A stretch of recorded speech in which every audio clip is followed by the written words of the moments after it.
inconvenience.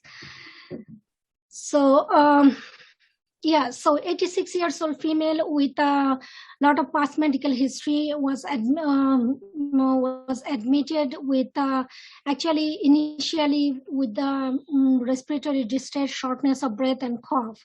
So in initial presentation, it reveals the oxygen saturation level was 50%, and that improved to 80% via non-rebreather masks and with a oxygen flow rate of 15 liters per minute. And the respiratory deterioration of the patient warranted BiPAP, which is a non-invasive positive air pressure ventilation. And the intervention, after this intervention, we are able to achieve the saturation to 95%. And the assessment of the vitals reveals normal result, only excluding the abnormal respiratory rate of 30 beats per minute. And the physical examination of the patient was consistent with respiratory distress, diffuse bilateral pulmonary crackle, mild jugular venous distension, and minimal bilateral fatigue edema. And the initial diagnosis workup revealed COVID-19 positive.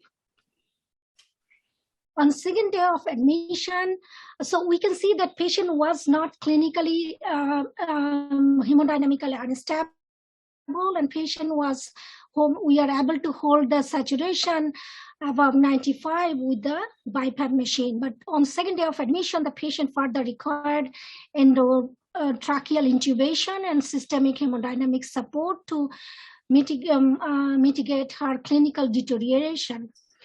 So what happened on that time? So we ran through, I will present in short actually with the significant labs and how we proceed and end up with the diagnosis. So initially when patient got admitted, patient's troponin T was 0.016, and that was the troponin was tended with the ACS, acute coronary syndrome protocol in our hospital, like every 6 hours. And the second time when patient deteriorate, on that time the troponin raised up to 1.18. Also, we with the other lab value, only significant was the pro-BNP was 2056, and I want to mention the D-dimer was 398, which is not actually extremely high. It is high, but not very high. So after that, we took the chest X-ray, and the chest X-ray initially during the presentation, there was some pneumonia and that interstitial lung disease. But after the deterioration, we took the repeat X-ray, which was showing almost the right side is ground glass and the air space disease as well. And also the congestive changes. And the EKG, actually electrocardiogram,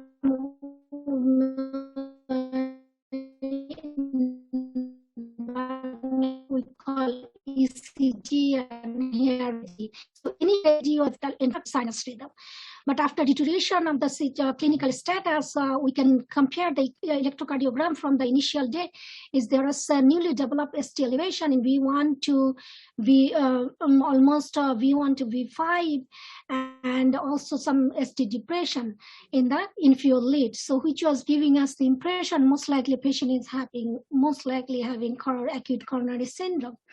Then we had actually echocardiogram, and echocardiogram was showing that it is actually from mid to distal apical total global hypokinesia, along with the very proximal preservation of ejection fraction. And this was the definitive contrast study of the LV. This was in the diastole, and this is in the systole, which really doesn't correlate with the wall motion abnormalities or any vascular territory. So it's proximal good contraction along with mid to distal ballooning or dilatation. So all of us, we know it's likely we diagnosed the cardiovascular assessment was a stress-induced cardiomyopathy or Takotsubo cardiomyopathy, and determined that the ejection fraction is 35 to 40% with mid to distal akinesis and proximal preserved LV function in the proximal segment. patient didn't undergo for the left heart cath because due to deterioration of the renal function, and patient, I initially mentioned patient has a history of long-standing microcytic anemia. So with the severe microcytic anemia and deterioration of renal function, we couldn't continue with the cardiac catheterization, and patient condition did not improve despite all possible treatment, respiratory support, and systemic hemodynamic support. So this is one of the complication can happen actually with the COVID-19 patient, and who can develop myocarditis, and even Takotsubo cardiomyopathy may not be on myocarditis, solely can be Takotsubo or stress-induced cardiomyopathy. So we had I experienced total 4 cases, and actually we published the cases on that time, like coronary disease, COVID-19 induced cardiomyopathy in geriatric setting, because all 4 of our patients didn't survive in spite of all measurement and all treatment and hemodynamic support. It can be searched in the PubMed too. So this is one of the complications from the COVID. And case 2 is 51-year-old man presented to our emergency department with chest pain suggested of pericarditis, means patient had actually retrosternal, and it is intensified when coughing and lying down. He stopped by sitting up position. So, and dyspnea on exertion and deterioration of general condition. And he had history of asthma, active smoking. So found initially patient was found to have the RT-PCR positive with the COVID-19 virus, and also patient had a troponin elevation.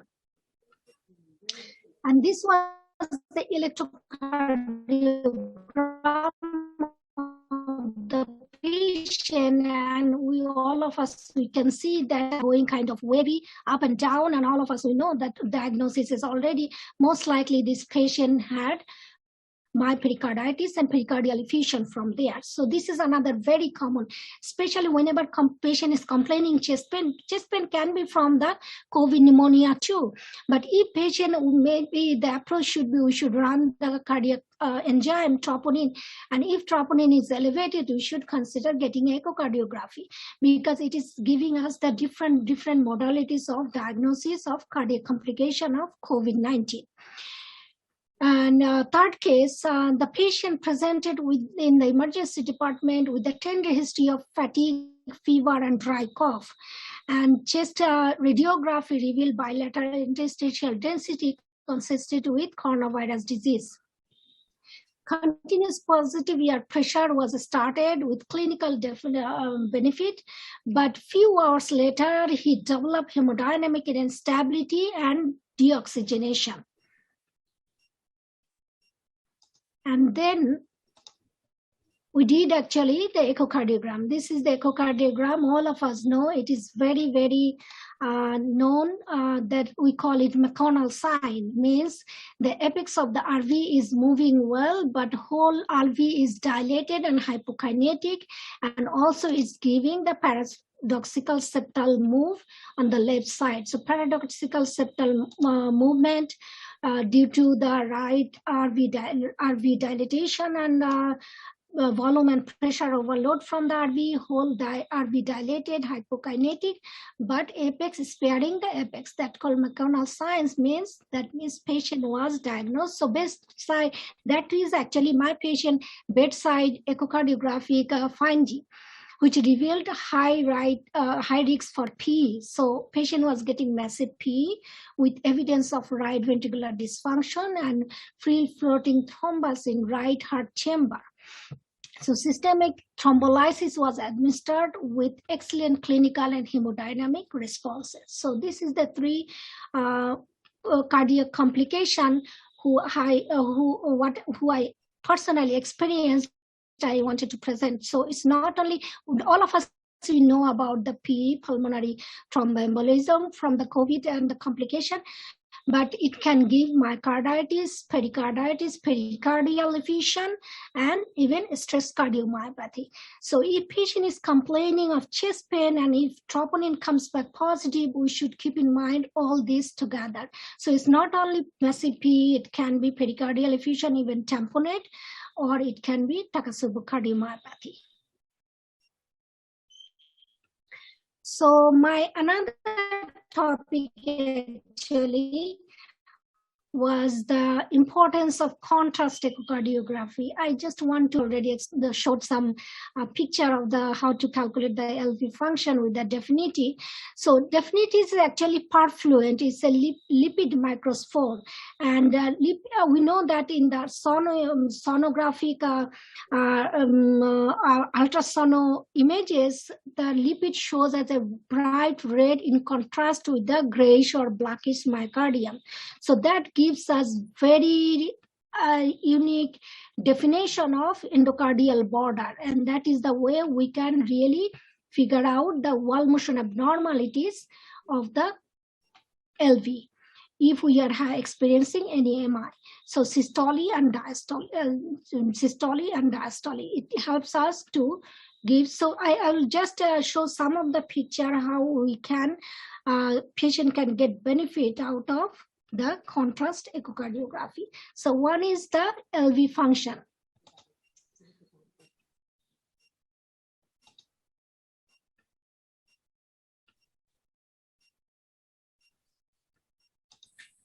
So this is actually one of the my patient also. So how we can see the LV function very nicely here before taking the patient in the cath lab. So diagnosing the wall motion abnormalities is very important. So here we can see that patient is actually the septum is working. This is a 4-chamber view and septum is moving fine, but this anterolateral wall is not moving at all.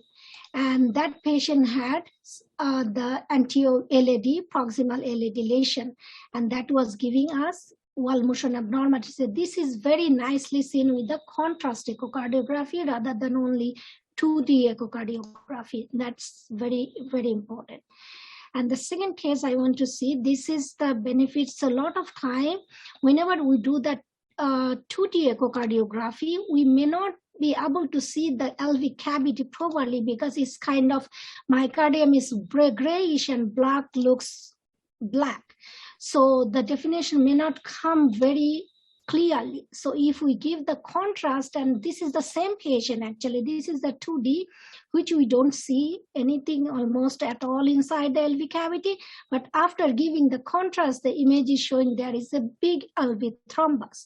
So this kind of difference we can make for the patient that to diagnose this LV thrombus.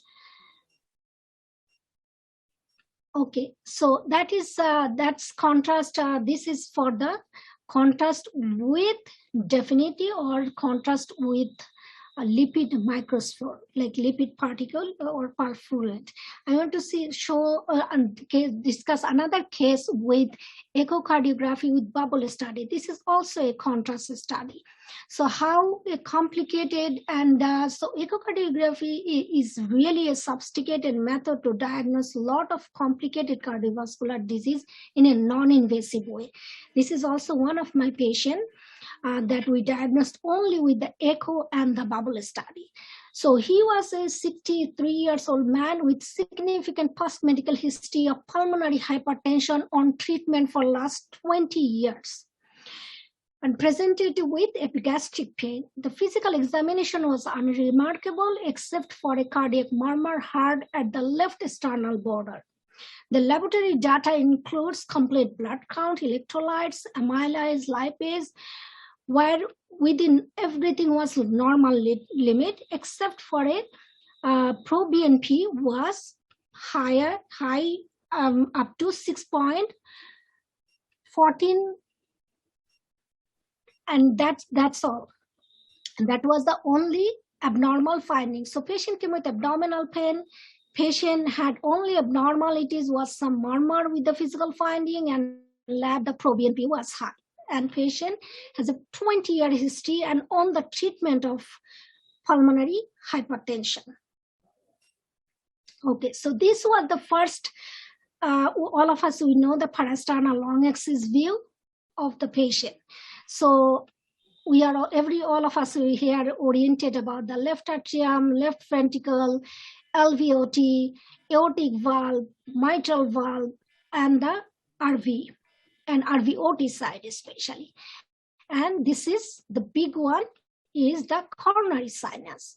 And this initially in a first look, people might think about this is the aorta. Actually, this is not the descending aorta. We can see it's inside the pericardium. So it's close to the myocardium. So it's a dilated coronary sinus. And this is our outside the pericardium. This is our descending thoracic aorta. So after looking at this picture, first thing came in my mind that why the coronary sinus will be so dilated. Yeah, patient has the history of pulmonary hypertension, but it is kind of still like too dilated to be only from the primary pulmonary hypertension. So then next, the four chamber view, how the four chamber view was looking like. So four chamber view said is very small LV. The right side is RV is quite the most dilated chamber, and the largest chamber in the heart is the right atrium. And also we can see that coronary sinus is also dilated. So that was giving us some suspicion that there might have some congenital disease, which is actually the coronary sinus mostly get dilated. That is persistent left SVC, which is a congenital disease. So just for the reminder and just refresh, all of us, we know the anatomy, just I want to remind ourselves and maybe myself again that our right side, right atrium has the three things get drained, right? Superior vena cava, inferior vena cava, coronary sinus. And in a congenital life, we usually all of us we had that left superior vena cava, which drains in the coronary sinus. But as we grow up gradually, the part of the connection between the left and right SVC become the. Sorry to interrupt. You have only 1 minute to finish your lecture. Thank you. Brachiocephalic vein, and then rest of the part of the left superior vena cava become hemiazygous vein. So it don't exist in the adult life. But if somebody has the left SVC persistent, in that case, the left arm of the hand get drained with the left SVC, and right arm vein get drained with the right RVC. So what we can do, if we inject some bubble from the left side of left arm vein, it will go to the coronary sinus. And if we inject some bubble from the right arm, and it will go directly to the right atrium. So how it looks like whenever I'm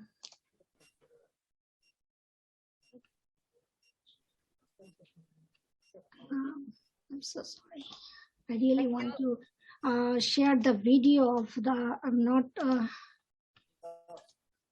Thank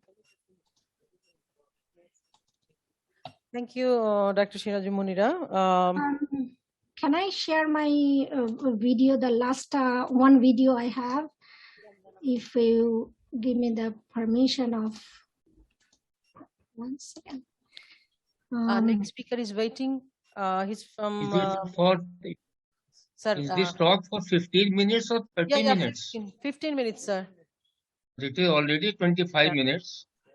Mm-hmm. Sorry, Dr. Munira.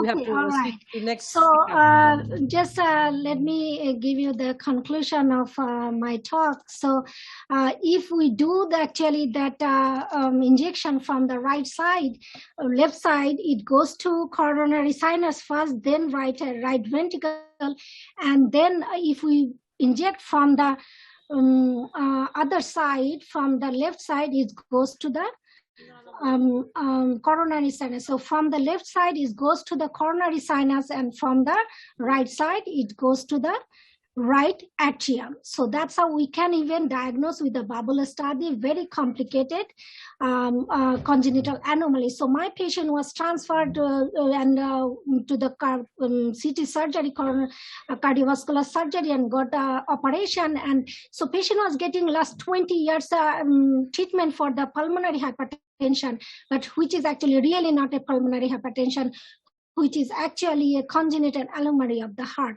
And after the correction, patient got better and there is no more pulmonary hypertension. And we published that paper in Taylor and Francis, and that's all. Thank you, Dr.